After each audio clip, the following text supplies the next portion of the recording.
முக்கியமா எடுத்துக்கிட்ட ஆதாரத்தோட பெயர் அண்டம் குரல் விருட்சம் சித்தர்களின் ஆற்றல் மையம். இந்த தலைப்பை கேட்கும்போதே நிச்சயமா ஒரு பெரிய ஆர்வம் வந்திருக்கும். ஏன்னா கோவில்கள்ல இருக்கிற தல விருட்சங்கள், அதாவது அந்த பழமையான மரங்கள் வெறும் சாதாரண மரங்கள் கிடையாது அப்படின்னு இது ஆணித்தரமா சொல்லுது. ஆமா, அதுங்க பிரபஞ்ச ஆற்றலை தன்னுள்ள சேமிச்சு வைக்கிற ஒரு ஆன்மீக கருவூலம் அப்படின்னு இந்த குறிப்புகள் சொல்லுது.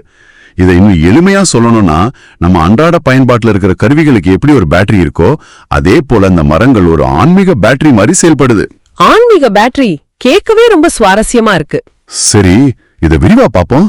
இந்த மரங்கள் எப்படி ஒரு ஆன்மீக கருவூலமா மாறுது, அது எப்படி 3 வெவ்வேறு நிலைகள்ல செயல்படுது அப்படிங்கறத புரிஞ்சுக்க இன்னைக்கு நாம ஒரு ஆழமான பயணத்தை மேற்கொள்ள போறோம். கண்டிப்பா.